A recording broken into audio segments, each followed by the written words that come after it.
की डेथ हुई और मेरे चाचा को ठीक करते-करते 2 लोग मर गए। 2 लोग उनको ठीक करते-करते मर गए। हेलो गाइस, सत श्री अकाल, नमस्ते, राम राम। मैं हूं मनवीर सिंह और आप देख रहे हैं मनवीर टॉक्स। इस चैनल पे हम पॉडकास्ट भी करेंगे और रियल लाइफ इंसिडेंट भी बताएंगे, हॉरर इंसिडेंट भी बताएंगे और दूसरे इंसिडेंट भी बताएंगे। ठीक है। और आज की जो स्टोरी है वो मेरी अपनी है, मेरी अपनी फैमिली की है जो हमारे साथ हुई। तो हुआ ऐसा कि ये स्टोरी है तब की, जब मैं बहुत छोटा था।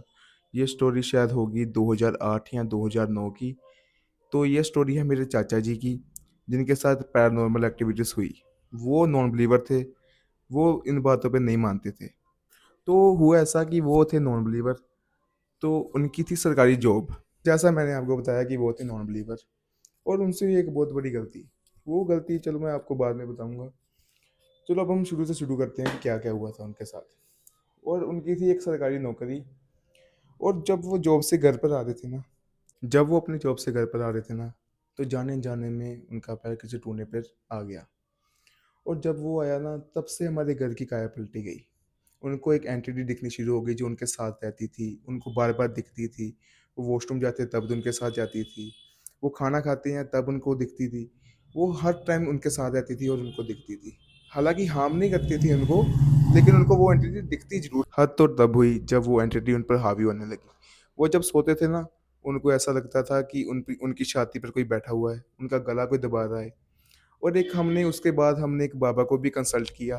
वो घर पर आए, उन्होंने चेक किया। उन्होंने ना हमको बता दिया था कि ये कोई छोटी मोटी आत्मा नहीं है, ये बहुत बड़ी एंटिटी है। और जब वो बाबा हमारे घर आए ना, तो मेरे चाचा एकदम सुन्न हो गए, बेहोश हो गए। और जब वो बाबा उस कमरे में पहुंचे ना, तो उन्होंने हम सबको बाहर निकाल दिया कि ये जाओ, तुम लोग हम ये देख नहीं पाओगे यहाँ जो होगा। तो हम सब लोग बाहर आए। और जब वो उन्होंने कोई मंत्र पढ़ा होगा, हमें नहीं पता क्या किया क्या नहीं किया, लेकिन उन्होंने जब कोई मंत्र वगैरह पढ़ा और मेरे चाचा एकदम उठे। जब उन्होंने कोई मंत्र वगैरह पढ़ा ना, तो मेरे चाचा एकदम उठे और इतना एग्रेसिवली उनके तरफ बढ़े ना, कि कमरे से ऐसी आवाज आ रही थी कि जैसे दो मर्द आपस में झगड़ रहे हों।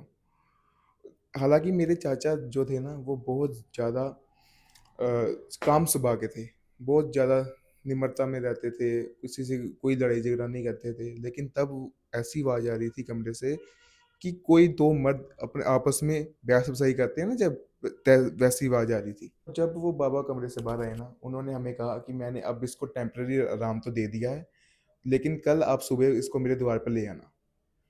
तो हम जब वहाँ पर पहुँचे चाचा को लेकर, पहले तो वो चाचा जा नहीं रहे थे। एग्रेसिवली गाड़ी का कभी ये हैंडल मोड़ देना, कभी हैंड ब्रेक खींच देना, ऐसे ही। जब हम वहाँ पर पहुंचे ना, तो हमें पता लगा कि वो बाबा अब रहे नहीं है इस दुनिया में। तो मेरे चाचा ना हमारी तरफ एक बहुत ज़्यादा ना अजीब सी स्माइल करके बोले कि मैंने कहा था ना कि मुझे मत लेके आओ, अब देख लो कि क्या हाल हुआ है। और जब वो हम वापस घर पर आ रहे थे ना, तो तब मेरे चाचा चलती गाड़ी से भाग गए, बाहर भाग गए। पता नहीं कहाँ पर गए, या आपने या फिर रात को घर पर आ गए। और मेरे बुआ की आदत थी कि ना, हमारे सिखों में होता है कि सुखमनी साहब का पाठ। वो मेरे बुआ सुखमनी साहब का पाठ कर रहे थे और बकायदा उनके अंदर से एक आत्मा बोली कि तू जितना मर्जी पाठ कर ले, मैं इस घर को छोड़कर नहीं जाऊंगी और इसको मैं साथ लेके जाऊंगी। उसके बाद तो मेरे बुआ की हालात बहुत ख़राब हो गई, उनको बुखार चढ़ गया, सब कुछ है ना। और उसके बाद जब वो खाना खाते थे ना, मेरे पापा, मेरी बुआ और मेरे चाचा जी, उनके मुंह में, अगर हम रोटी की बाइट तोड़ते हैं ना, तो बाइट की जगह ना उनके मुंह में एक कंकाल आते थे, छोटे छोटे कंकाल होते हैं ना जो, वो आते थे उनके मुंह में। तो उसके बाद ना मेरे चाचा की तबीयत बहुत ज़्यादा ख़राब रहने लगी। उन्होंने अमृत छका हुआ था और उन्होंने शराब, मीट, मच्छी को आज तक कभी हाथ में नहीं लगाया था। तो उसके बाद उन्हें हो गई टीबी। टीबी जो होती है, मुझे पता नहीं उसकी क्या बीमारी होती है, लेकिन उन्हें वो हो गई। और उसकी उसमें डॉक्टर ने उसको कहा कि आपको मीट मच्छी खानी पड़ेगी अगर आपको ठीक होना है तो। तो उन्होंने उस चक्कर में अपना अमृत उतारा और वो मीट मच्छी खाने लगे। उसके बाद उनकी वेल्थ पे भी असर हुआ, उनकी हेल्थ पे भी असर हुआ। वो ठीक होने की बजाय और ख़राब होते गए, होते गए, होते गए। अब उनकी ऐसी कंडीशन हो गई थी कि अब डॉक्टर्स ने भी मना कर दिया था कि हम इसको नहीं बचा पाएंगे, कि आप घर ले जाओ अब। तो मेरे पापा वगैरह ना उनको अब दिल्ली ले गए। तो दिल्ली में ना एक दादी थी, उनके अंदर ना माता आती थी। वो और वो बता देती थी कि क्या क्या हुआ है और क्या नहीं हुआ है। और जब वो ने मेरे चाचा को देखा ना, तो उन्होंने इसे साफ कह दिया था मेरे पापा को कि इस पे जो आत्मा है ना वो बहुत ज़्यादा बड़ी है और बहुत खतरनाक है, जो इसको साथ लेके जाएगी। लेकिन मैं इसका इलाज हो सके तो कर सकती हूँ। मैं पक्का नहीं कह सकती कि ये ठीक होंगे या नहीं होंगे। बहुत पूजा वगैरह हुई मेरे चाचा की, और उन्होंने एक ऐसा पानी दिया उसको, मेरे चाचा जी को, कि जो होता है ना बिल्कुल काला, और जो जैसी गंदे नाले से स्मेल आती है ना, वैसे स्मेल आ रही थी उस पानी से। और वो कह रहे थे कि आपको सुबह दोपहर शाम जब भी प्यास लगेगी आपको वही पानी पीना है 1 हफ्ते के लिए। मेरे चाचा जी वो पानी पी नहीं रहे थे क्योंकि उसमें स्मेल इतनी गंदी आ रही थी ना, और क्या बताएं। लेकिन उनको धक्काशाही करके पानी पियाया, और उन्होंने जब पानी पिया ना, तब थोड़ा सा फर्क पड़ गया। और उन्होंने ना उनको एक तवीज़ दिया था जो उनके गले में डाला उन्होंने। और उन्होंने एक बात कही कि आप कभी जहाँ किसी की मौत हुई हो आपने वहाँ नहीं जाना, और किसी का जूठा कभी नहीं खाना। और उसके बाद ना हमने वो घर छोड़ दिया और हम एक नए घर पे शिफ्ट हो गए। तो जहाँ हम रहते थे ना वहाँ 1.5 साल हम रहे, और उसके बाद ना वहाँ गली में किसी की डेथ हो गई, और जाने अनजाने में मेरे चाचा वहाँ पर चले गए।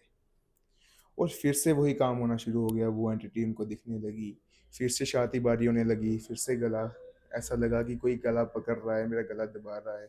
और फिर से जब वो खाना खाते थे उनके मुंह से वो कंकाल कंकाल निकल रहा था। और ये उनसे सबसे बड़ी गलती हो गई, जो जो वो उनको नहीं करनी चाहिए थी, जो उनको मना की गई थी।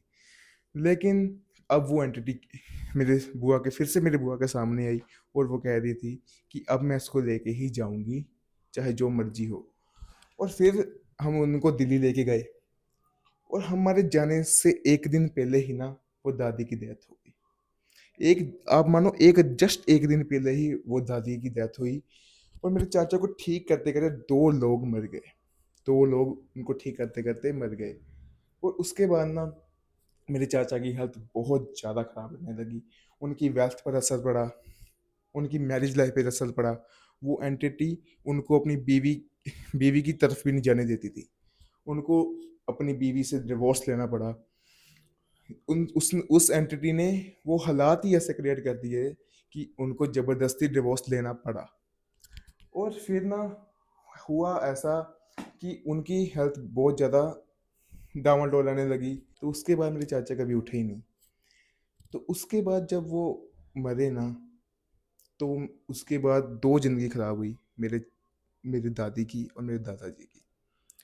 मेरे दादाजी इतने होशियार थे, और इतने वो वेल मेंटेन्ड रहते थे ना, अब उनको पता ही नहीं कि मैं कहाँ पर हूँ। उनकी दिमागी हालात ही ख़राब हो गए, क्योंकि जवानी में अगर उसका बच्चा मरा है तो इम्पैक्ट तो माँ बाप पे आएगा ही ना। तो उसके बाद हमारे घर की काया पलटी गई। और जब मैं आपसे कहा था ना कि मेरे चाचा से गलती हुई, वो यही गलती थी कि वो किसी की मौत पर चले गए। तो बस यही थी अब स्टोरी। और अगर आपके पास भी कोई ऐसी स्टोरीज हो जो हॉरर हो, आप हमें मैसेज कर सकते हैं। आप हमारी नीचे दी गई आईडी पर डीएम कर सकते हैं, मेल कर सकते हैं, और हमें व्हाट्सएप पर भी स्टोरीज भेज सकते हैं। अगर आपका मन हो तो हम पॉडकास्ट करेंगे आपके साथ। आप पॉडकास्ट पर हमें बताना आपकी स्टोरी, हम वो भी दर्शकों को बताएंगे। Thank you so much for watching guys. आप चैनल को सब्सक्राइब कीजिए ऐसी और कहानियाँ सुनने के लिए, और लाइक कीजिए इस वीडियो को। Thank you for watching guys.